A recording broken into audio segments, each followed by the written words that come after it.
दिन, ये कौन से मुहूर्त में पुष्टि मार्ग में मठड़ी घुस गई। दिल्ली में एक दिन में गयो ने, एक बहन ने मुकू कही हो, बहुत मजेदार, कि मौन धर्यु छे सिद्धांतो શીખવવા, મઠડી ધરી છે મનોરથીને રીઝવવા। તો આમાં મૌન એટલે પેલું મઠડી કઠોર ન થઈ જાય, ઓછી પોચી રહે, એ મૌન ધર્યું છે। मैं ध्वस्त हो गया, मैंने कहा क्या बोलूं, मैंने कहा हाँ ये ज मौन धर्यु छे। बोले ओहो, आप न समझाओ तो आ जीवो ने कौन समझावे। अब शू करूं भाई, बारीला छे। मैंने तो ये गीत लिख्यो, मौन धर्यु छे सिद्धांतो શીખવવા, मठड़ी धरी छे मनोरथी ने रिझववा। पर वो भाव जाती रही, भावना जैसी, प्रभु मूरत तिम देखी तैसी। तो वाने मोसू पूछ्यो कि मौन એટલે પેલી મઠડી કડક ન થઈ જાય અને ઠાકોરજીને સુવાળી સુવાળી લાગે, એ જ મૌન ને? મેં કીધું એ જ મૌન। ઓહો, આ તો આપ સમજાવો તો અમને સમજ આવે। મેં કીધું અરે ભાઈ, આટલી વાત તો કોઈ રસોઈયા ભીતરિયાએ સમજાવી શકતા, આમાં ગુસાઈની શું જરૂરત છે ભૂતલી પુરુષોત્તમની? આમાં કઈ ભૂતલી પુરુષોત્તમની જરૂરત નથી। પણ વૈષ્ણવે भी पाछे कम गिलिंडर नहीं है, महागिलिंडर है। ऐसे ऐसे मौन धर्यु छे सिद्धांत શીખવવાને के अर्थ काढ़े। ध्वस्त हो जाए आदमी एकदम, कहाँ या को कैसे समझानो, क्या कहनो। यतो वाचो निवर्तन्ते अप्राप्य मनसा स, कभी कभी ऐसी स्थिति आ जाए तो ये बात समझे, या में रस नहीं प्रकट हो, या में वो मछली वाला रस प्रकट हो जाए, वो रस नहीं प्रकट हो। ये जेन्युइन डिफिकल्टी है या कंसेप्ट की। पर जहां में अपने को संयोग और वियोग को जो चक्र है वो चल रहे है, सेवा को अवसर और अनवसर को जो चक्र चल रहे है, वहां में यदि स्थिति अपनी रसात्मिका मनस्थिति भई तो अपने को निश्चित समझ में आ सके है कि ये महाप्रभु जी अपने ठाकुर जी सु जो संयोग हो रहे है, वाको मिलतो भयो अपनो आनंद महाप्रभु जी है। अपने ठाकुर जी सु जो अपनो वियोग हो रहे है सेवा के अनवसर में, कथा में जो अपनो महाप्रभु ठाकुर जी को जो अपने को विप्रयोग को आनंद हो रहे है, यच्च दुखम यशोदाया नंदा दीनांच गोकुले गोपिकानंद यद दुखम तद दुखम स्यान मम क्वचित। वो विप्रयोग रस को जो अपने को आनंद मिल रहे है, वो आनंद भी अपनो महाप्रभु जी है, क्योंकि सेवायाम वा कथायाम वा, ये बात महाप्रभु जी ने समझाई। तो अपन बिछुड़ रहे हैं, वो ब्रह्म संबंध में जो अपने को वियोग जगायो है, वो कौन ने जगायो? ठाकुर जी ने महाप्रभु जी को कही कि तुम ब्रह्म संबंधो, ब्रह्म संबंध करणात् सर्वेशान देह जीवयो। और वो महाप्रभु जी ने श्रावण श्यामले पक्षे एकादश्याम महानिशि साक्षात भगवता प्रोक्तम तदक्षरश उच्चते करके वो वियोग को मैसेज अपन को महाप्रभु जी ने दियो है। सो महाप्रभु जी अपनो परमानंद है। ये बात अपने को तब समझ में आएगी कि जब अपन सेवा करते होंगे, जब सेवा को अवसर आएगो, और जब सेवा को अवसर होएगो तो सेवा को अनवसर होएगो, और सेवा को अनवसर होएगो तो सेवा में कुछ वियोग होएगो, और जब सेवा में कुछ वियोग होएगो तब वो कथा या स्मरण, श्रवण कीर्तन या स्मरण में यच्च दुखम यशोदाया नंदा दीनांच गोकुले करके रस को जो संयोग और विप्रयोगात्मक जो द्विदलात्मक रस है, वहां को उत्तर दल को अनुभव अपने को तब होएगो, तब अपनी मनस्थिति जो है वो रस एकदम रसार्द्र हो जाएगी, रसार्द्र रसपूर्ण हो जाएगी। वो स्थिति जब होएगी तब अपने को समझ में आएगा कि अपना महाप्रभु जी कैसे परमानंद है। भगवान को जो अपने को विप्रयोग अनुभव हो रहा है, वो अपने भीतर होती भाई विप्रयोग की जो अनुभूति है वो साक्षात महाप्रभु जी को ही स्वरूप है। महाप्रभु जी अपने हृदय में विराजो तो अपने को प्रभु को विप्रयोग होएगो, महाप्रभु जी अपने हृदय में विराजो तो अपने को प्रभु की सेवा में आनंद को अनुभव होएगो। आनंदः परमानंदः श्री कृष्णास्यम। यह अर्थ में वल्लभ जी कह रहे हैं कि महाप्रभु जी के 3 मूल नाम हैं कि आनंद ये महाप्रभु जी को मूल नाम है, क्योंकि महाप्रभु जी ने अपने को ये बताया कि कृष्ण सेवा सदा कार्या मानसीसा परामता। तो ये कृष्ण सेवा करने से अपना संयोग होएगो प्रभु के साथ, सर्वदा सर्वभावे न भजनीय व्रजाधिप। ये संयोग की बात महाप्रभु जी ने अपने को समझाई है। कामो हरि दिदृक्षैव, ये वियोग की बात महाप्रभु जी ने समझाई है।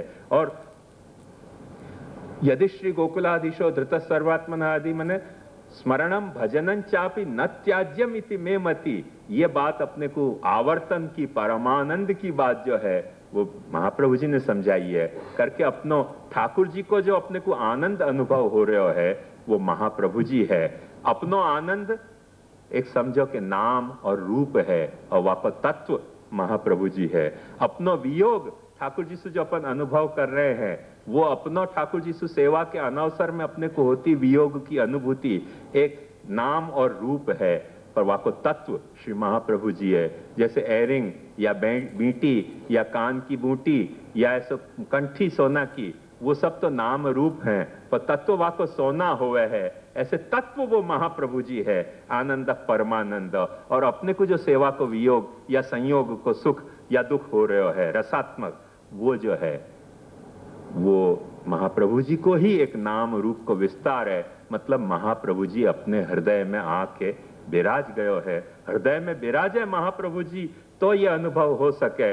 हृदय में महाप्रभु जी विराजे नहीं, अपने सानिध्य मात्र दत्त श्री कृष्ण प्रेमा, जो सानिध्य मात्र सु कृष्ण को प्रेम प्रदान करे है, वो आपको अपने को सन्निधि नहीं है। अपन सन्निधि कहीं खो चुके हैं करके अपने को सेवा में सुख नहीं है, करके अपने को सेवा में के अनवसर में दुख नहीं है, करके अपनी सेवा में अपने को प्रभु के संयोगानुभूति नहीं हो रही है। अब जब सेवा में प्रभु की संयोगानुभूति नहीं हो रही है तो सेवा के अनवसर में वियोगानुभूति कहां से होगी? रसस्य द्विदलत्वात्। ये मूल बात ध्यान में रखो तो आगे की सारी बात समझ में आएंगी कि संयोगानंद रूप इत्यर्थ। और एक बात ध्यान से समझो कि जैसे संयोग अपनों और ठाकुर जी को, वियोग अपनों और ठाकुर जी को, वाको आनंद जैसे अपने को, वाको वियोग को दुख जैसे अपने को, ऐसे ही ये बात भी ध्यान से समझ के रखो कि अपन ठाकुर जी से बिछड़े हैं। वो बात भी महाप्रभु जी यदि ठाकुर जी को याद दिवाएं कि ये बिछड़ो जीव है, ये पुष्टि जीव है, आपने प्रभु या को पुष्टि मार्ग में वर्ण कियो तो, और कभी ठाकुर जी के भी मन में यह भाव जगे कि हाँ भाई या तो मैंने पुष्टि मार्ग में वर्ण किया, अब ये क्यों सेवा नहीं कर पा रहे हो मेरी, तो ये सेवा करे।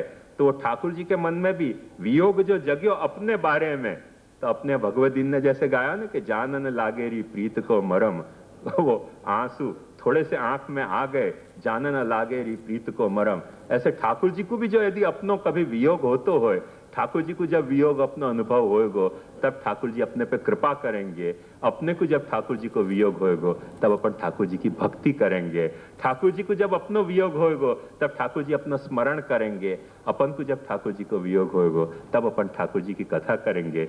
तो ये संयोग और वियोग एक तरफा नहीं है, वन वे ट्रैफिक नहीं है, ये संयोग वियोग माने डबल वे ट्रैफिक है। या बात को ध्यान में रखो कि प्रभु भी वाह वक्त महाप्रभु जी को ही यूं बीच में रखते होंगे कि अच्छा भाई तुम जिनको मने वहां ब्रह्म संबंध के वक्त कही कि तुम जिनको अंगीकार कराओगे करके वासुदेव दास छकड़ा नहीं, पर क्या उनको वो जिनने क्या नाम है तो श्रीनाथ जी को वो नहीं लिया और फिर उनको ना पाड़ दी ना, हाँ भल्ला जी। तो भल्ला जी को उनने कही कि मैंने इनको, ऐसे कई और भी रामदास के उनको भी छोड़ दियो तो महाप्रभु जी ने, तो उनने जब श्रीनाथ जी को विनती करी कि मैंने तो इनको त्याग कियो, तो उन्होंने कि भाई तुम त्याग करो, पर अब तुमने पकड़ा दियो हाथ तो मैं तो नहीं त्याग कर सकूं, ये मेरी लाचारी होगी क्योंकि मैंने प्रॉमिस दी थी करके मैं त्याग नहीं कर सकूं। तो ये बात भैया गहत दृढ़ बाह, ये जो अपने पदन में कहो है कि दृढ़ करी बाह गहावे हो, तो ये जो प्रभु भी वाको संयोग और वियोग अनुभव करे हैं और प्रभु संयोग अनुभव, प्रभु के लिए भी ये संयोग आनंद रूप और वियोग दुख रूप महाप्रभु जी हैं, और अपने लिए भी संयोग आनंद और वियोग दुख रूप महाप्रभु जी हैं। तत्व वो है और अपनी जो मनस्थिति है वो वाको नाम और रूप है कि अपन को सेवा में ये हो रहा है। परमानंद, यही लिए वल्लभ जी बहुत सुंदर कह रहे हैं कि परमानंद ततः उत्तर दल रूपत्व माहु परमानंद इति। उत्तर दल रूपता मने पहलो और सेकंड, तो उत्तर दल में पूर्वानुभूतानंदतोपि वियोगे तत्तद अनुभव स्मरणेन तत्तन मनोरथ भावनया परस्परम गुणालापेन च अनंत गुणितानंदो अनुभूतो भवती इति परमानंदः तदानंद रूप इति इत्यर्थ। वल्लभ जी ने गजब बहुत मस्त टीका लिखी है। अपने को होवे कि नहीं होवे वो तो ठाकुर जी की इच्छा पे कृपा की बात है, पर टीका पढ़ के बड़ा मजा आवे, यहाँ में कोई संदेह नहीं। अपन सुने भी ये टीका को थोड़ा अर्थाभिगान माने वो जो यहाँ गोविंद जी जैसे कह रहे हैं कि आनंद को रटो अर्थ विचार, तो या को अर्थ विचार करे ना तो भी आनंद होवे, ऐसी टीका लिखी है श्री वल्लभ जी ने। तो वो बात को तुम मजा लो कि पूर्वानुभूत आनंद तो भी, जो कुछ पूर्व में अपन ने आनंद का अनुभव कियो मतलब संयोग में, वह संयोग के आनंद सो भी वियोग में क्या हुआ है कि तत्तद अनुभव स्मरणे न।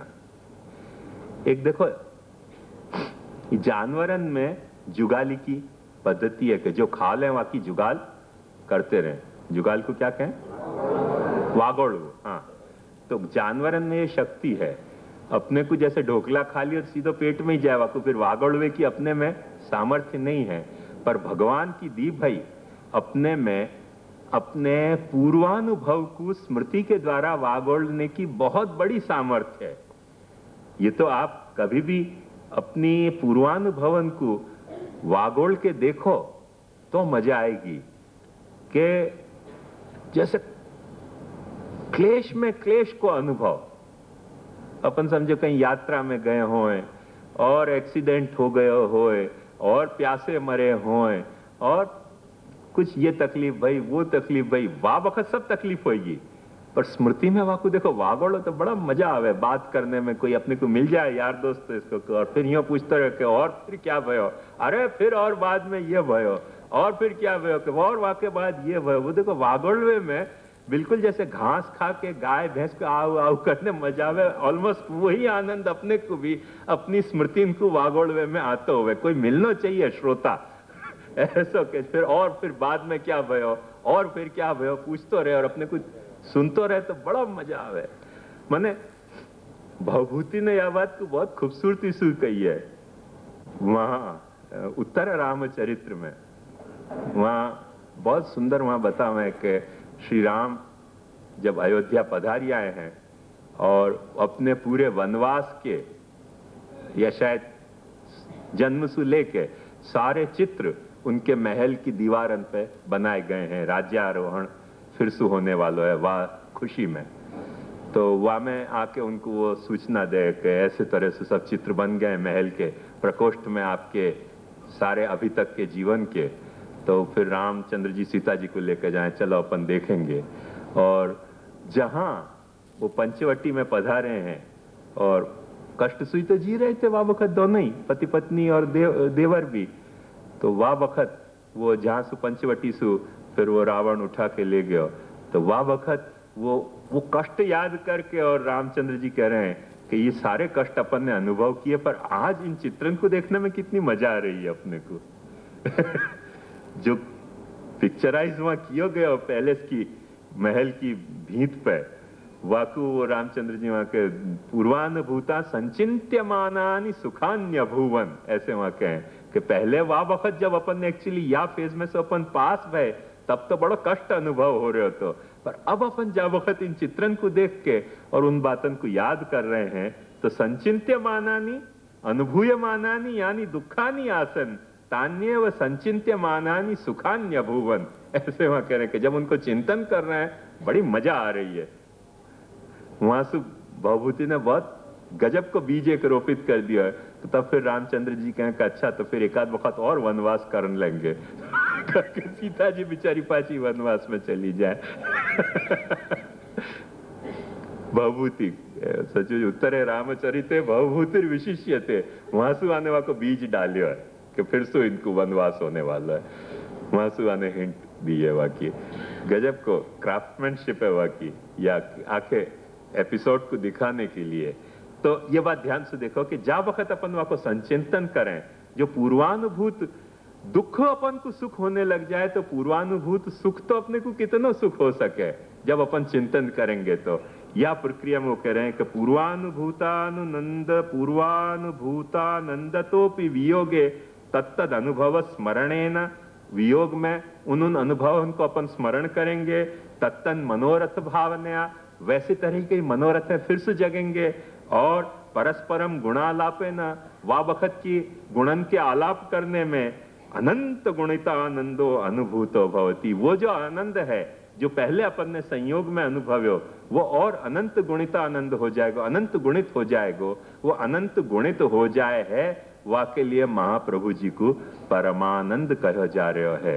एक बात ध्यान समझे, जा वक्त महाप्रभु जी ब्रह्म संबंध देते, कई वक्त महाप्रभु जी तो कोई वार्ता पढ़ो तो आपको ख्याल आएगा कि आते ही वाको यहाँ पूछ लेते कि अच्छा तू आयो वो तू आयो कह के वहां के भीतर वो सारा विप्रयोग जगा देते, जैसे कि पहले से जानते हो कि आने वालों तो जाएगो कहां, और वाकू आखी स्मृति जैसे अपन आजकल कंप्यूटर में मेमोरी प्लांट करी जाए, ऐसे तरह से वहां में मेमोरी आखी प्लांट कर देते थे महाप्रभु जी कि वाकू सारी अपनी स्मृति याद आ जाए। और याद आकर स्मृति काय के लिए याद आवे कि जासु वो प्रभु के साथ अपनो वियोग को अनुभव कर सके, और प्रभु के साथ अपने वियोग को अनुभव करे तो संचिंत्य मानानि सुखान्य भुवन, वो सुख अनुभव करे, तब सेवा में जो की ललक होगी, तब सेवा में जो की तत्परता होगी, वो प्रभु को भी सुख देने वाली हो जाएगी।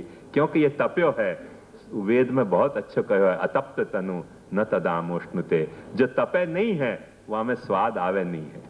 कोई भी चीज, जैसे बाटी को खूब तपा लो, पापड़ को खूब तपा लो, रोटी को खूब तपा लो, ढोकला भी मको लगे शायद पानी में तपते होंगे पर तपते तो हो ही है, तो उनको भी तपा लो तब वहां में कोई स्वाद आवे, वाके बिना कैसे स्वाद आ सके। सो अतप्त तनु न तदामुष्णुते, जाने तप्त जो तप्त तनु नहीं है वाकु वहां में वो स्वाद नहीं आ सके है।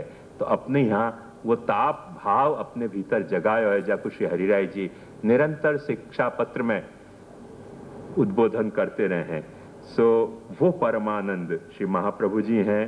परमश्च असौ आनंदश्च परमानंदो लोकवेद प्रसिद्धम भगवत आलंबन विभाव रूपम यत् तदनुभव रहितो विरह सामयिको केवल स्थायी भावात्मको अनुभवो लोकवेदा प्रसिद्ध विरहानंद दशायामेव भगवत साक्षात्कार। क्या कह रहे हैं कि परमानंद को एक अर्थ पॉसिबली ये भी हो सके कि परमश्च असौ आनंद परमानंद, परम मतलब लोकवेद प्रसिद्ध जो भगवान को आलंबन विभाव रूप स्वरूप है, मतलब अपने आंख के बाहर जो विराजित तो स्वरूप है ठाकुर जी को, वो वैसे टेक्निकली अपनो पर्सनल हो सके है, पर टेक्निकली पर्सनल होते भय भी थोड़ो वहां में ऐसो भी कैरेक्टर रहो भयो है कि वो अपनो होते भय भी दूसरों भी वहां को दर्शन तो कर सके ना। अब यदि दर्शन नहीं कर सकते हो तो मेरे यहां मुझको ये तकलीफ क्यों भुगतनी पड़ती कि अननेसेसरी आके कोई मुझको टोक जाए कि ये ठाकुर जी या ठाकुर जी के साथ कैसे विराज गया तुम्हारे, ऐसे कैसे, ऐसे कोई टोक ही नहीं सकते।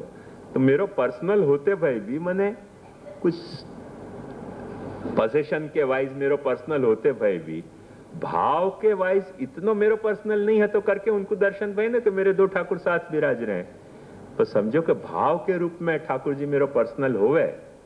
वो दिन कहा कि मियाँ के पैर में जूती, वो एक कथा अलग है, पर भाव के तरह से या तरह से ठाकुर जी पर्सनल होवे तो मेरे सिवाय वह ठाकुर को दर्शन कौन कर सके? कोई भी नहीं कर सके, कोई भी नहीं कर सके। वो आ भी जाए तो उनको शून्य मिलेगा, कुछ मिलेगा ही नहीं। तो वो जो पर्सनल वह का जो स्वरूप है, वो स्वरूप जो है वो तो भावात्मक है, केवल भावात्मक। और जो आपको दूसरों भी कोई दर्शन कर सके है वो स्वरूप तो आलंबन विभावात्मक है। तो आलंबन विभावात्मक स्वरूप के भीतर कुछ या तरीके के लिमिटेशन है कि दूसरों वाकु दर्शन कर सके। वाकई मैं सेवा कर रहे हूं करके दूसरों दर्शन कर सके, पर जो मेरो स्थायी भावात्मक स्वरूप है, केवल भावात्मक स्वरूप है, वो तो मेरे अलावा कोई को दर्शन दे ही नहीं सकेगा। करके वाह स्वरूप से जो मैं आनंद ले सकूं हूं वो वाह स्वरूप से नहीं ले पाऊंगा। करके वा स्वरूप से जो मुझको आनंद मिला है वो आनंद है, और या स्वरूप से जो आनंद है वो परमानंद है, क्योंकि या में कोई भूतली पुरुषोत्तम बाधा नहीं पहुंचा सके। एक ऐसा भी अर्थ वल्लभ जी सजेस्ट कर रहे हैं कि वो भावात्मक। अब या में देखो ऐसे मत करियो कि या के लिए परमानंद है तो अब आनंद स्वरूपन की सेवा छोड़ो, बस अब तो बैठ के भाव बैठ के करते रहो, तो वो सिस्टम तुमने तोड़ दी। क्यों? याद करो फिर सु कि हर आनंद में एक परमानंद छुप्यो भयो है, हर आनंद में एक परमानंद विराजनो चाहिए, और हर परमानंद में एक आनंद विराजेगो। वो साइकिल चलती रही तब तो ये बात निभेगी, और कहीं अपन ने या साइकिल को तोड़ी तो महाप्रभु जी के 107 के बजाय 108 के बजाय 107 ही नाम रह जाएंगे। तो अष्टोत्तर शत नाम की गोसाई जी की प्रतिज्ञा ही खोटी हो जाएगी। ये साइकिल तोड़ने के लिए बात नहीं कही जा रही है, पर वह बात को मजा लेने के लिए, जैसे संयोग के बाद वियोग, वियोग के बाद संयोग, वाकई एक साइकिल चलनी चाहिए। जैसे बीज के बाद फल और फल के बाद बीज, हर बीज के अवस्था में एक बात ध्यान से समझो, जा बखत भी बीज की अवस्था है वह बखत फल के स्वाद को अपने को वियोग है कि नहीं? कभी आम की गुठली को चाप के देखो, मिलेगा आम का स्वाद? कभी चीकू के बीज को खा के देखो, काले काले जो निकले हैं, चीकू का स्वाद आएगा? नहीं आएगा। ऐसे हर बीज में फल को जो है वो वियोग है, और हर फल में बीज को पूरो पूरो संयोग अनुभव हो रहा है। तो बीज और फल को या तरह से चक्र चलियो तो आपको फल भी मिलेगा। और कहीं आपने फलवादी होके बीज को खंडन कियो या बीजवादी होके फल को खंडन कियो, तो बात ध्यान से समझ लो कि न बीज में रह जाएगो और न फल रह जाएगो, मुद्दई तो इश्करा नालायकी हो जाएगो। फिर आप न फल के लायक रह गए न बीज के लायक रह गए। हर बीज भाव ही फलित होने वाला है, और हर फल भाव ही जो है वो बीज भाव के रूप में अपने हृदय में आरोपित होने वाला है। वाको चक्र चलना चाहिए, या तरह से हर आनंद और परमानंद को चक्र चलना चाहिए। या में जो है वो वियोग की प्रशंसा करी जा रही है, चक्र को तोड़ने के लिए नहीं। जो चक्र को तोड़ने के अर्थ में वियोग की प्रशंसा कर रहे हैं वो महाप्रभु जी को स्वरूप समझ नहीं पा रहे हैं, वो महाप्रभु जी को स्वरूप खंडित कर रहे हैं। मोहम्मद गजनवी ने जैसे सोमनाथ को खंडित कियो, एग्जैक्ट वाह ढंग से वो महाप्रभु जी के स्वरूप को खंडित करने वाले लोग हैं, जो या चक्र को तोड़ के और महाप्रभु जी को वियोगात्मक मान रहे हैं। वो वियोगात्मक नहीं है, वियोगात्मक भी हैं। वो संयोगात्मक नहीं है, वो संयोगात्मक भी हैं। कुल मिला के संयोग और वियोग को चलतो भयो जो एक दिव्य चक्र है, वो चक्र के स्वरूप श्री महाप्रभु जी हैं करके वल्लभ जी कह रहे हैं कि ये आनंद परमानंद श्री कृष्णास्यम ऐसे महाप्रभु जी के 3 स्वरूप के मूलभूत नाम हैं। बाकी आने वाले जो जितने नाम हैं वो लीला में प्रकट होने वाले नाम हैं। या के बात को अपन विषय थोड़ी देर बाद विराम करके और फिर करेंगे। आज मैं प्रश्नोत्तर नहीं करने वाला हूं, क्योंकि सब लोग कह रहे हैं कि या गति से चलो तो 108 नाम को 108 वर्ष तक सर्वोत्तम स्तोत्र को प्रवचन चलेगा। तो अब भाई क्या करूं? अब आपको तो मैं आज ही पूरा कर दूं सब सर्वोत्तम, और को तो कुछ चलते रहे। तब मैं तो कहीं पहुंचने के लिए तो सर्वोत्तम स्तोत्र करूं नहीं, मैं तो सर्वोत्तम या लिए कर रही हूं कि अपन यहाँ को मजा लें। पहुंचना कहाँ है? जब अपन आनंद में घूम रहे हैं, जब अपन परमानंद में घूम रहे हैं, तो पहुंचना क्यों चाहिए और कहाँ पहुंचना चाहिए? आनंद में नहीं घूमते होते तो कहीं पहुंचने की जरूरत होती। पर तो भी थोड़ो जितो आगे बढ़े जा सके उतनो बढ़वे के अभिप्राय से थोड़ो विराम अपन अभी यहाँ कर रहे हैं। ये बहुत करके हमारे चापासनी के घर के पूर्वज हैं।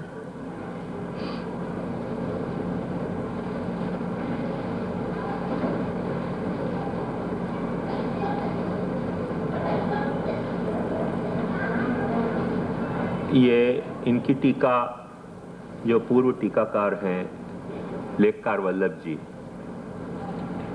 उनको वर्बेटम फॉलो करे है। सिवाय एक थोड़े से या अर्थ की छाया के भेद के कि परमानंद को अर्थ करते वक्त वो कहें कि परह माने भगवान, मां माने जो अंदर अनुभूत हो तो होए। अंदर जो अनुभूत हो रहा है वो भगवान को अंदर अनुभूत हो तो भयो भगवान बाकू ये वल्लभ जी कह रहे हैं कि वियोग है, मतलब अंदर जो भगवान को अपने को वियोग अनुभव हो रहा है वो भी भगवान ही है। भगवान हृदय में विराजे तो भगवान को वियोग अनुभव होवे, और हृदय में अंदर विराजे भय भगवान को अनुभव को के परम को अनुभव को, वो जो आनंद वो परमानंद। ऐसा थोड़ा सा अर्थ छाया का भेद है, पर लेखकार जो वल्लभ जी हैं उनकी बात की कंटिन्यूटी में ही है। सो इन दोनों टीकाकारन की लगभग एक जैसी अर्थ भावना है। या के बाद थोड़ा सो आज प्रश्नोत्तर नहीं करके तो कुछ एक मौलिक पाछे या अर्थ में नहीं के कल्पना की फितूर में मौलिक, पर देखो अपन फंडामेंटल के ऐसे कोई पहलू पे आपको ध्यान दिलाना मैं जरूरी समझ रहे हूं। और वो पहलू वो पक्ष वाको ये है कि इन दोनों वल्लभ जी के हिसाब से आनंद और परमानंद प्रभु को संयोग या वियोग की अनुभूति, और ये प्रभु के संयोग या वियोग की अनुभूति अपने को होनी, वाको तत्व आचार्य चरण है, और रूप जो अपन अनुभव कर रहे हैं वो।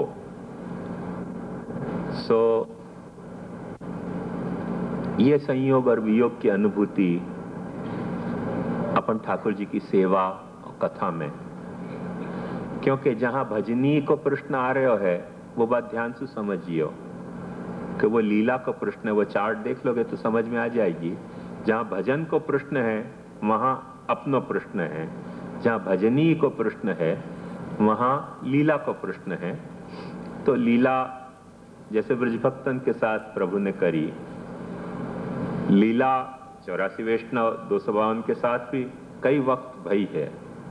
हर 84 252 के साथ नहीं भई है लीला, कई 84 252 वैष्णव के साथ लीलात्मक रूप से भी प्रभु जुड़े हैं और लीलात्मक रूप से बिछुड़े हैं। तो संयोग वियोग वा तरह से भी भयो है। कई 84 252 वैष्णवन में सु ऐसा भी भयो है कि लीलात्मक नहीं पर भजनात्मक रूप से वो प्रभु से जुड़े हैं, और वह भजन के अंतर्गत उनको प्रभु के संयोग और वियोग की अनुभूति भई। ये दोनों संभावनाएं हैं। और फिर घड़ी घड़ी भी मैं रिपीट करने मुझको कोई संकोच नहीं है या विषय को कि हर लीला में एक सेवा कथा है, हर सेवा कथा में कोई न कोई लीला है ही। वो प्रकट कब होवे वो एक अलग कथा है, पर हर लीला में कोई सेवा कथा प्रकट नहीं है तो छुपी भई है, छुपी भई है तो कभी प्रकट हो जाएगी। ऐसे हर सेवा कथा में एक लीला है, वो प्रकट है तो प्रकट है, नहीं प्रकट है तो छुपी भई है, पर है तो छुपी भी भई है तो कभी न कभी प्रकट हो जाएगी। बीज बोयो भयो रे अपनो समय पाही तरुवर फल रे कतसी चहु नीर। बीज कुछ अपना टाइम ले ही है उगने में, विद्यापति कहे हैं। तो वो जो भी कुछ टाइम बीज को लेना हो वो लेके और वो फिर सेवा कथा अपनी लीलात्मक हो जाए है, या लीला कथा को जो भी लीला को जो भी कोई टाइम लेना हो सेवा कथा के रूप में खिलने के लिए, वो उतना टाइम वो लेगी ही लीला कथा। समय पाही तरुवर फल रे कतसी चहु नीर। तो जी ब्रजदासी जी ने जैसे कही ना कि भाव बीज बोयो हृदय हरि मिलवे के हेत आशा जल सिंचत रहो, वही कोई एक दूसरा पहलू विद्यापति बता रहे हैं कि समय पाही तरुवर फल रे कतसी चहु नीर। तो यह बात ध्यान से समझो तो वो होएगो। या में जो बहुत आवश्यक और जाकू नहीं समझने के कारण कोलोसल माने लॉस अपने को हो सके है, वो एक पहलू पे मैं ध्यान दिलाना चाहूंगा। वो ये है कि सेवा कथात्मक जो भजन महाप्रभु जी ने अपने को बताया है, वो आप अच्छी तरह से जानो हो के एक धर्म के रूप में है। जैसे लीला जो है धर्म के दो अर्थों में है। धर्म को एक अर्थ तो ये कि जैसे अपन मनुष्य हैं और अपने में मनुष्यता है, अपन पुरुष हैं तो अपने में पुरुषत्व है, कोई स्त्री है तो वह में स्त्रीत्व है, कोई बालक है तो वह में बालकत्व है। तो एक धर्म को ये भी अर्थ हुए है, जो अपनो कैरेक्टर है, जो अपनो कैरेक्टरिस्टिक है, वो भी धर्म को अर्थ हुए है। एक दूसरो धर्म को अर्थ हुआ है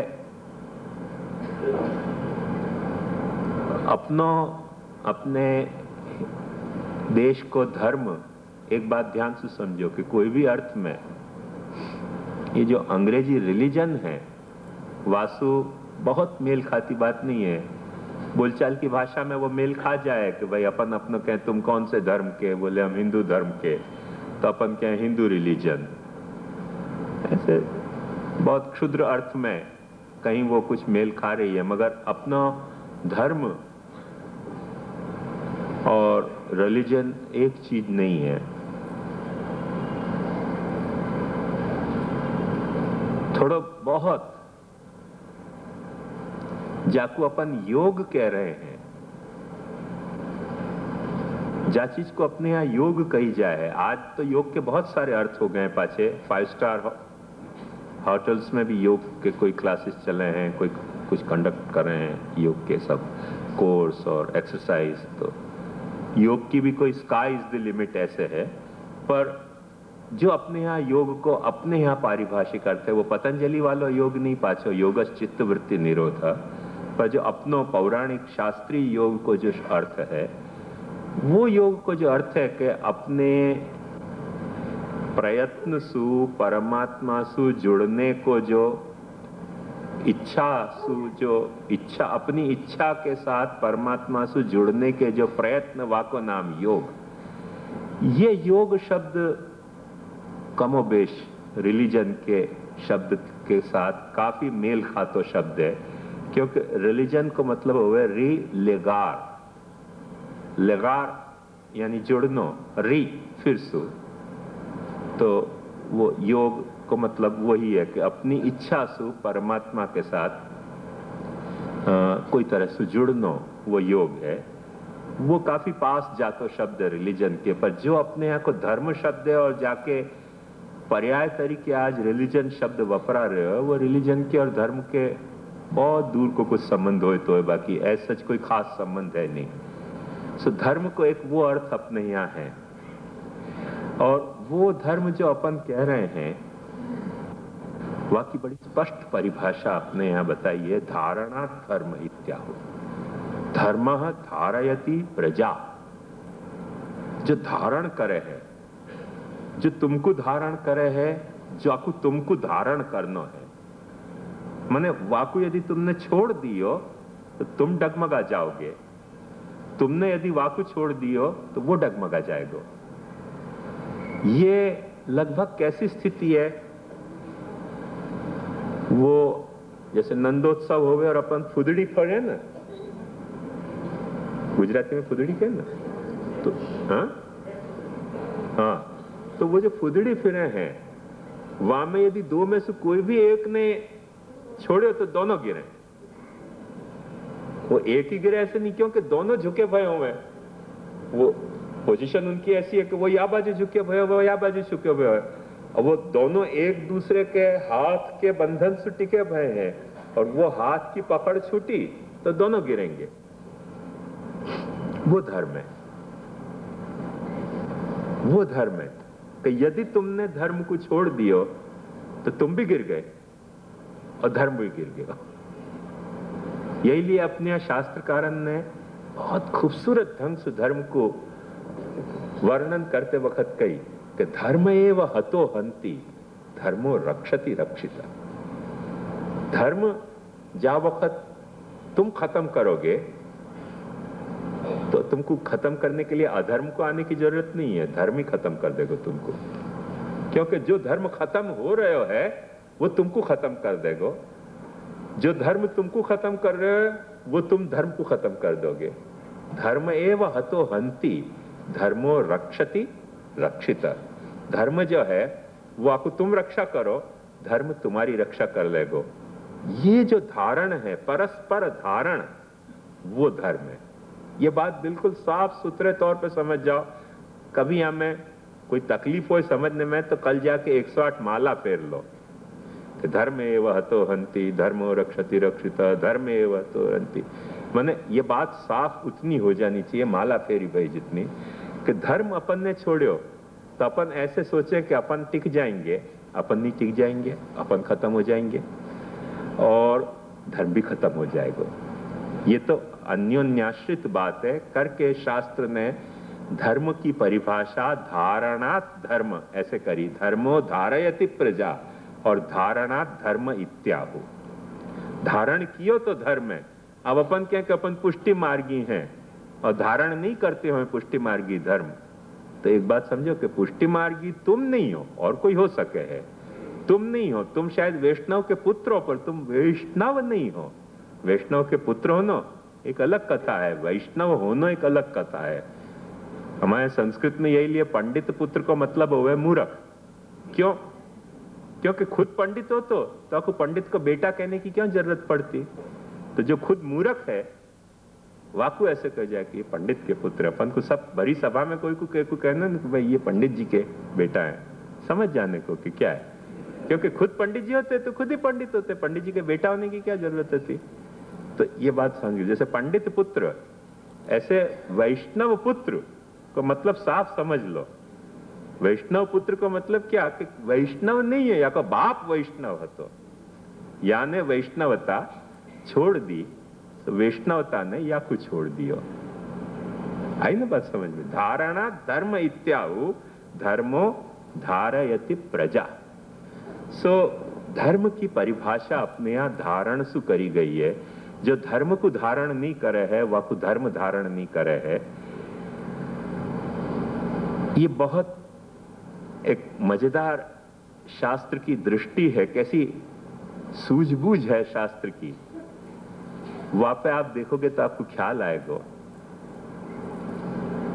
कि शास्त्र में धर्म को या के लिए ही बैल मान्यो गया है।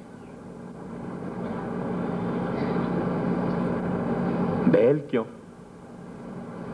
क्योंकि बैल जो है वो जुआ को धारण करे। जुआ ये जुगार नहीं हो, वो गाड़ी को जो जुआ हुआ है ना धुर, वो धुर को धारण करे है, करके बैल को धर्म कहो गया। धर्म जो है वो बैल जैसा है,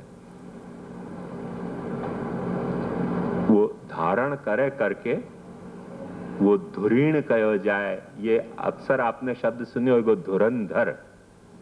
ये या विषय के बड़े धुरंधर हैं, मतलब बैल है। गाली के अर्थ में नहीं गाली के अर्थ में समझो, गाली के अर्थ में नहीं कह रहे हो, प्रशंसा के अर्थ में कि भाई धर्म के धुरंधर है। मतलब क्या कि धर्म की धुर को ये धारण किए हुए हैं। ये कला के धुरंधर हैं, तो मतलब क्या कि कला की जो धुरा है, वो जो बैलगाड़ी को वो जो बैल पे और रखा जाए वो धारण ये कर रहे हैं।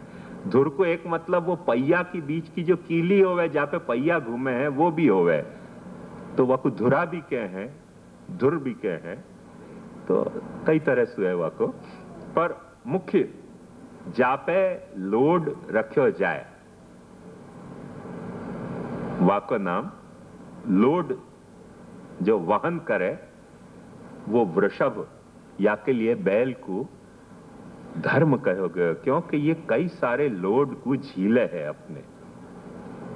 ये बात ध्यान से समझो, गंभीरता से, लाइटली मत लीजिए। यहां में एक मजाकिया पहलू और है, वो भले आपको लाइट लो या लिए मैं आपको सुना रहा हूं कि बैल में कुछ ऐसे हुए कि जो गाड़ी में धुर को वहन कर पावे ऐसे, और जो गाड़ी में धुर को वहन नहीं करें उनको सांड कहो जाए। मैं भूल तो नहीं हूं शायद, तो गुजराती में गोधा कहो जाए। गोधा वही होवे और कोई है? अच्छा, कुछ और होतो है। गोधा कुछ और बदला होगी, तो समझ लो कि एक सांड होवे है जो बैलगाड़ी में जुड़े नहीं, वो सिर्फ चरे पर आंख लो। अच्छा, गोधा कौन को कहे?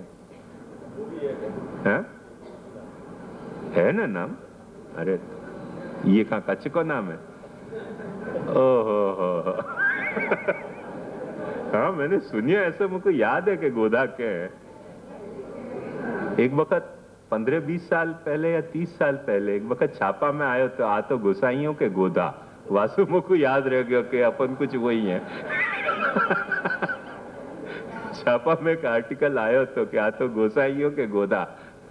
तो मैं समझे भाई अपन ही होंगे। सोहम अस्मि ब्रह्मा अहम अस्मि ब्रह्मा। वासु मुझको याद रहे तो मैंने सोचा गुजराती छापा ने गुसाई के ऑल्टरनेटिव तरीके गोधा दियो है, तो शायद अपन ही होंगे, ऐसा मुझको लगे। वासु पे कह रहे हो तो देखो बराबर है। बहुत 15-20 साल पहले एक आर्टिकल छपे थे क्या गुसाइयों के गोधा है ना। गोधा मैंने तब ठीक है। वैसे मेरी मेमोरी कमजोर है, पर कभी कभी ठिकाने पे जाके लगे।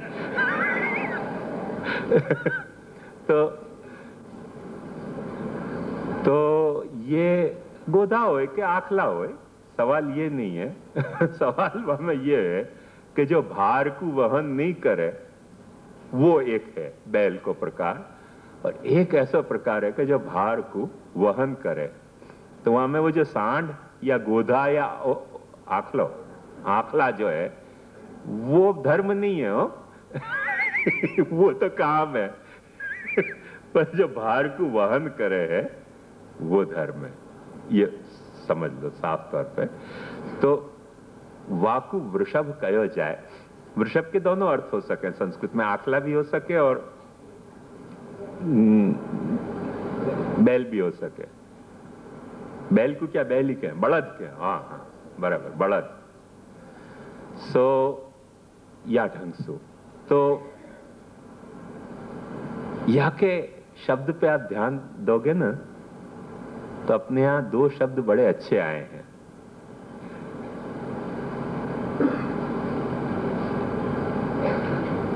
जैसे आप लोगों ने सुने भय होंगे शब्द कि कोई पति मर जाए तो औरत को विधवा कहा जाए।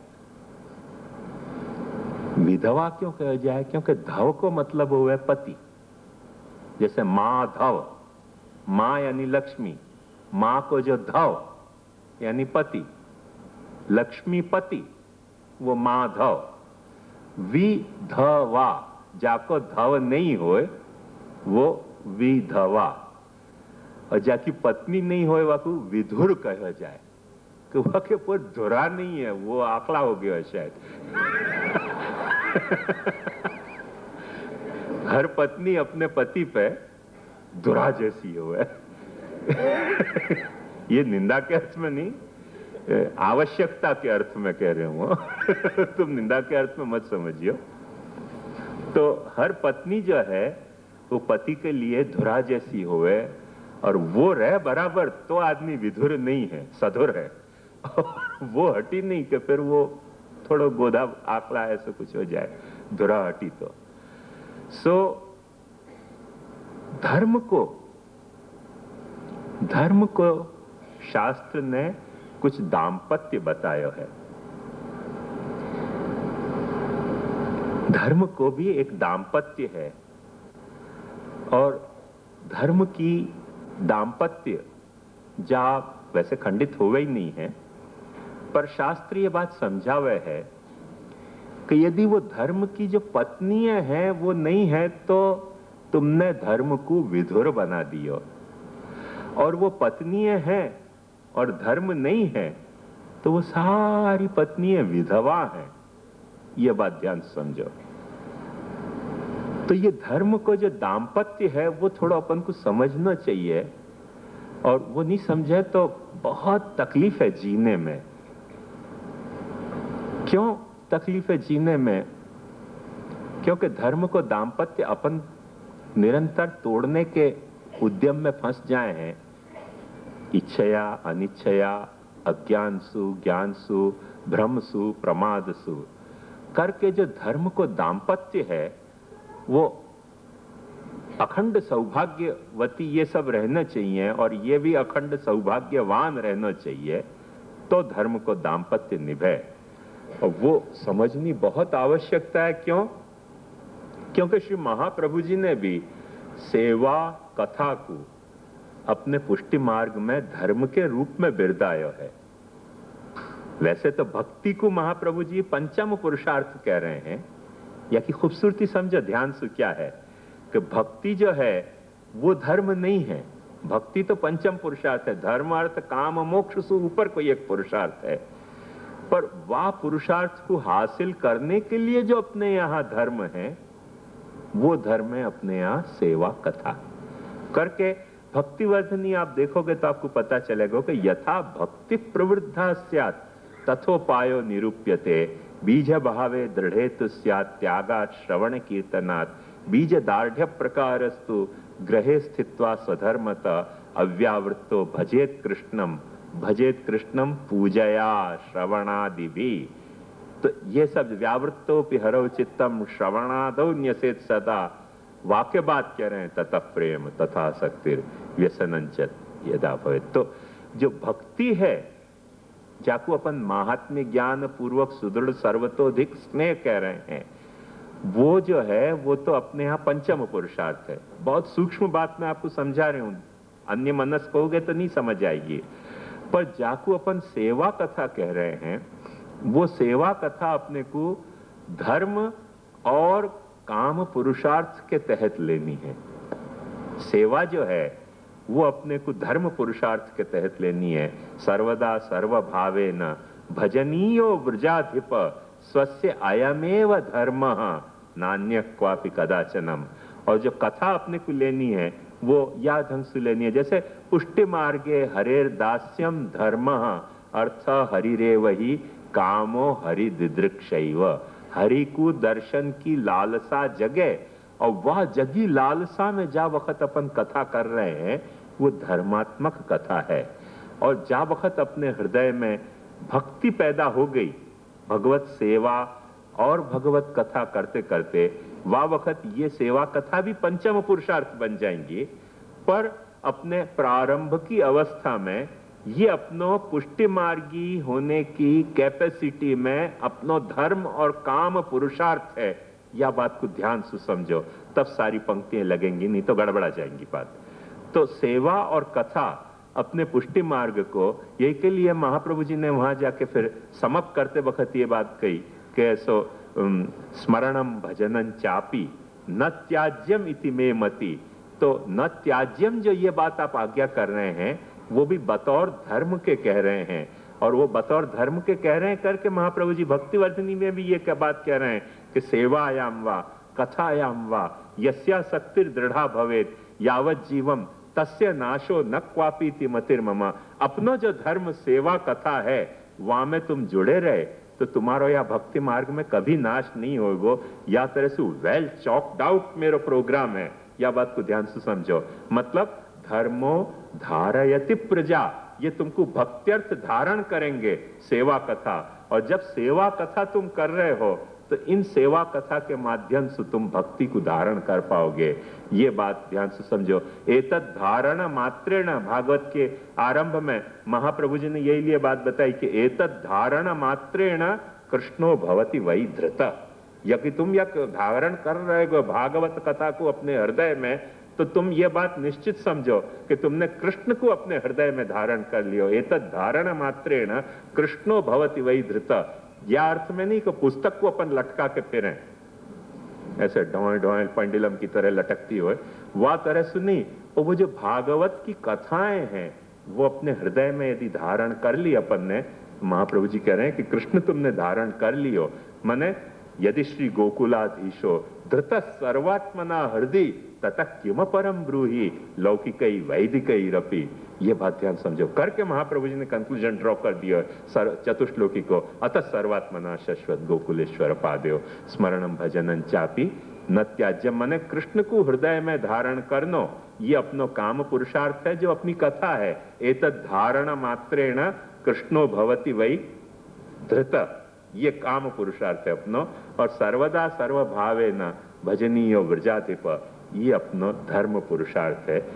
अब ये जो धर्म पुरुषार्थ है अपनो, और श्री गोसाई जी और महाप्रभु जी से वो प्रवृत्ति शुरू हो गई थी कि या के जो बाइफर्केशन आनंद के लिए हो सकें, पर यदि परमानंद अनुभव करना है तो या को बाइफर्केशन मत होने दो। माने धर्म को और काम को बाइफर्केशन हो गयो तो क्या होएगो कि धर्म तुमको ऐसो हो जाएगो कि जाकि तुमको कामना नहीं है, और काम तुमको ऐसो हो जाएगो कि जो धर्म के अनुकूल नहीं है। बात समझ में आ रही है ना मेरी?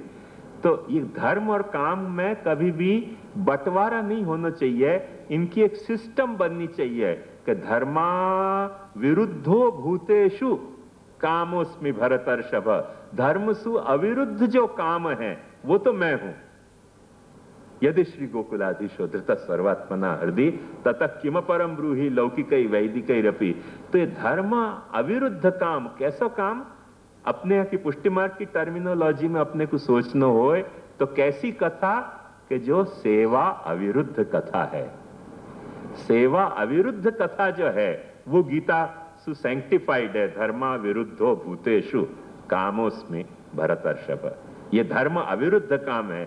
जो सेवा विरोधी कथा है वो तो सेवा और माने धर्म और काम में कुछ तरह का बाइफर्केशन हो गया, और जैसे ही बाइफर्केशन हो गया तो वह स्थिति में क्या हुआ कि धर्म जो है वो अपने को चाहिए नहीं है, और काम जो है वो धर्म के अनुकूल नहीं है। या तरीके की एकदम कैओटिक स्थिति पैदा हो जाएगी। वो कैओस नहीं, इनमें एक कॉस्मोस बनना चाहिए। धर्म और काम के बीच में एक परफेक्ट कॉस्मोस बनना चाहिए।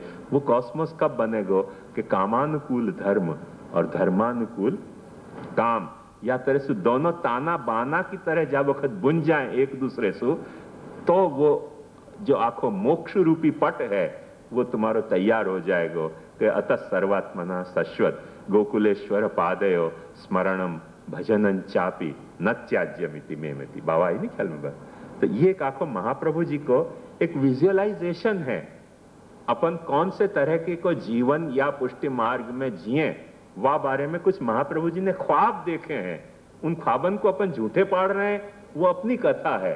पर महाप्रभु जी ने अपने बारे में क्या ख्वाब देखे थे, और वो ख्वाब टूटे नहीं। वाके लिए जो वार्निंग महाप्रभु जी ने अपने को दी थी, यदा बहिर्मुखायुयम भविष्यत कथंचन तदा काल प्रवाहस्ता देह चित्तादयोप्युत सर्वथा भक्षयिष्यन्ति युष्मानिति मतिर्मम न लौकिक प्रभु कृष्णो मनुते नैव लौकिकम। ये सब जो वार्निंग दी थी वो सब स्टैंड कर रही हैं। वो सब प्रिकॉशन काय बात के हैं कि ये धर्म और काम को बाइफर्केशन न हो जाए, दोनों मिलकर एक सिस्टम बनावे अपन को, या को एक धर्म को जीने की करके। अपने यहाँ सेवा करते वक्त कीर्तन गाने की प्रणाली क्यों इंट्रोड्यूस करी? क्योंकि सेवा को कथा सु बुन ली गई। जो कथा सेवा करते वक्त अपन कीर्तन करे हैं, वह को मुख्य उद्देश्य यह है कि सेवा कथा आपस में ऐसे तरह से बुना जाए, ताना बाना की तरह, कि कथा सेवा से अलग नहीं रह गई, सेवा कथा से अलग नहीं रह गई। अब व्या तरह से आपने परमानंद अनुभव कर लिया है संयोग को, तो फिर आप वियोग को और भी कुछ परमानंद अनुभव करना है तो करते रहो वक्त, क्योंकि संयोग हो गयो तो फिर वियोग आनंद से हो सकेगा। संयोग नहीं भयो तो वियोग कहां से होएगो? तो ये बात आखिर एक सिस्टम है, महाप्रभु जी की एक दृष्टि है, कुछ अपने से माने पुष्टि मार्गी जीवन से महाप्रभु जी की अपेक्षा है। और वह अपेक्षा के तहत जब महाप्रभु जी सर्वदा सर्वभावे न भजनीय व्रजाधिप स्वस्यायमेव धर्मो ही कह रहे हैं, तो सारी बात अपने को धर्म के रूप में सोचनी पड़ेगी कि यदि ये अपना धर्म है तो धर्म क्या चीज है वो अपने को समझना पड़ेगा। धर्म कैसे विधुर हो जाए है, किन बातन के बिना धर्म विधुर हो जाए है, उन बातन को सोचना पड़ेगा। भागवत ने या के लिए बहुत सुंदर धर्म की पत्नी को निरूपण किया है कि धर्म की 13 पत्नी है, जिन पत्नी के नहीं होने पे धर्म जो है वो आखला बन जाए, गोधा बन जाए, और वो पत्नी हो तो वहां के ऊपर भार पड़े रहे अच्छी तरह से, और वो धर्म जो है वो वृषभ हो जाए है और अपने भार को ढोने वालों हो जाए है। वो अपने भार को ढोवेगो तो अपन वाके भार को ढो सकेंगे, अपन वाके भार को ढोवेंगे तो धारणा धर्म इत्याहु धर्म धारयते प्रजा। ये अपनों और वाको जो एनकाउंटर है वो बराबर चलते रहेगो, इंटरेक्शन बराबर चलते रहेगो, और ये जो कहीं टूट गयो तो सब लफड़ा हो जाए है। और मैं चाहूं कि आप में से जो भी व्यक्ति कागज पेन लेके आए हैं, मैं बहुत धीरे धीरे बोलूंगा, आप सब लोग लिखो।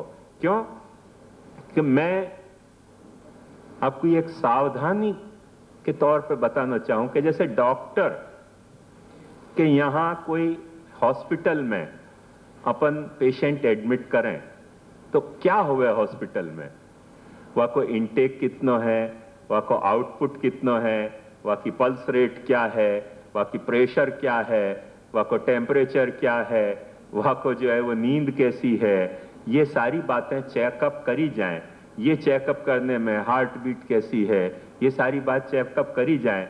तो ये सारी बात चेकअप करने में हर जगह यदि स्वस्थता है तो वाको डिस्चार्ज कर दिया जाए कि आप हर फंक्शन या को स्वस्थ हो गयो।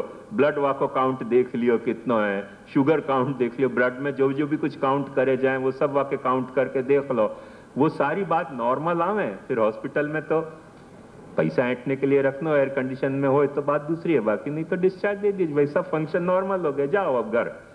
यदि कोई फंक्शन गड़बड़ी है तो फिर हॉस्पिटल में रह के और पांचों इन्वेस्टिगेशन और पांचों ट्रीटमेंट और सब तरह के उपाय करने पड़े। तो ऐसे ये सारे जो टेस्ट हैं, पैथोलॉजिकल टेस्ट, ऐसे धर्म अपन कोई चीज को धर्म तरीके जीवन में अपना रहे हैं तो उनके पैथोलॉजिकल कुछ टेस्ट है। उन टेस्टन पर यदि हर बात सच उतर रही है तो वो धर्म है, और उन टेस्टन में यदि कहीं कोई मेल फंक्शन आ रहा है, कोई फंक्शन एबनॉर्मल सी आ रही है, मतलब कहीं न कहीं कुछ न कुछ गड़बड़ आपके है और फिर से अंडर ट्रीटमेंट जाओ। मुख्य मुद्दा की बात यह है, धर्म कभी विधुर नहीं होना चाहिए और धर्म की पत्नियां कभी विधवा नहीं होनी चाहिए। तो उन पत्नी को अपन देखें ना तो सारी बात क्लियर हो जाए कि जा चीज को अपने को धर्म को बतौर धर्म के अपनानी है तो वाह धर्म की पत्नी है क्या होनी चाहिए। एक बात ध्यान समझो, ये इतना यूनिवर्सल एक प्रिंसिपल है कि ये पुष्टि मार्ग पे नहीं, ये वैष्णव मार्ग पे नहीं, ये शैव मार्ग पे नहीं, ये हिंदू धर्म पे नहीं, ये जैन मुसलमान ईसाई क्रिश्चियन कोई भी धर्म, कोई व्यक्ति कोई क्रियाकलाप को बतौर धर्म के कर रहे हो है, भाई ये काम मैं बतौर धर्म कर रहे हूं, तो ये सारी टेस्ट पे वाकई देख लो कि स्वस्थ है कि अस्वस्थ है। यदि ये टेस्ट में कहीं न कहीं कुछ मेल फंक्शनिंग आ रही है, मतलब कोई न कोई गड़बड़ है, या तो धर्म में या धर्मानुष्ठान करने वाले में, दोनों को एक दूसरे को धारण करने में कहीं न कहीं कुछ लफड़ा हो रहा है। मैं जैसे कलकत्ता एक वक्त गयो तो एक बात बताऊं, तो वहां मैंने ये देखो, वहां कलकत्ता में बैल नहीं पर मनुष्य जो है वो बैल के तरह रिक्शा ढोए। तो एक वक्त क्या हुआ, बड़ा बाजार में कुछ टक्कर वक्कर हो गई आपस में और वो रिक्शा यूं उलट गई, और वो रिक्शा को ढोने वाला जो है तो वो वहां लट के भाई ऐसे पैर हल रहे थे, और वो जो बैठे हुए थे सवार वो तो खैर आनंद मात्र करपाद मुको धरा दिए हो गए थे। तो ऐसे लटक तो भयो धर्म भी कभी हो जाए जब ओवरलोड हो जाए, तब समझ में आई ना कि जा लोड को धर्म वहन नहीं कर सके तो कभी बैलगाड़ा पे ही समझो कि आपने इतना वजन डाल दियो कि बैलगाड़ा उलट जाए और बैल लटकते हो जाए, तो वो अपने को या टेस्ट से पता चल जाए कि ये ओवरलोड तो नहीं हो रहे हो बैल कहीं, अथवा धर्म आपको धारण करने के लिए सक्षम है कि नहीं, या आप धर्म को धारण करने के लिए सक्षम हो कि नहीं, इन दोनों बातों की टेस्ट ये भागवत ने अपने को समझाई है। सो आप शांत चित्त सु हर टेस्ट को लिखो, तो जो भी लाए हो और जो नहीं लाए हो वो कल आपस में एक दूसरे से पूछ पाछ के लिख लीजिए। पर ये पुष्टि मार्ग की कथा नहीं है, ये दुनिया भर की कथा है, और ये बात समझ जाओगे तो फिर कभी कोई लफड़ा की बात कहीं रह नहीं जाए, ऐसी एक कथा मैं आपको समझाना चाह रहा हूं। शास्त्र भागवत अपने को कहे श्रद्धा, श्रद्धा, मैत्री, दया, शांति, तुष्टि, पुष्टि, क्रिया और उन्नति। श्रद्धा, मैत्री, दया, शांति, तुष्टि, पुष्टि, क्रिया, उन्नति, बुद्धि, मेधा, तितिक्षा, ह्री, मूर्ति, धर्मस्य पत्नयः। फिर से मैं आपको बताऊं, श्रद्धा, मैत्री, दया, शांति, तुष्टि, पुष्टि, क्रिया, उन्नति, बुद्धि, मेधा, तितिक्षा। बुद्धि, मेधा, तितिक्षा। री, ह में र और वा में ई, री। अपन श्री लिखें कि नहीं, श्री नहीं लिख के ह में र और ई, री। और मूर्ति, मूर्ति धर्मस्य पत्नयः। ये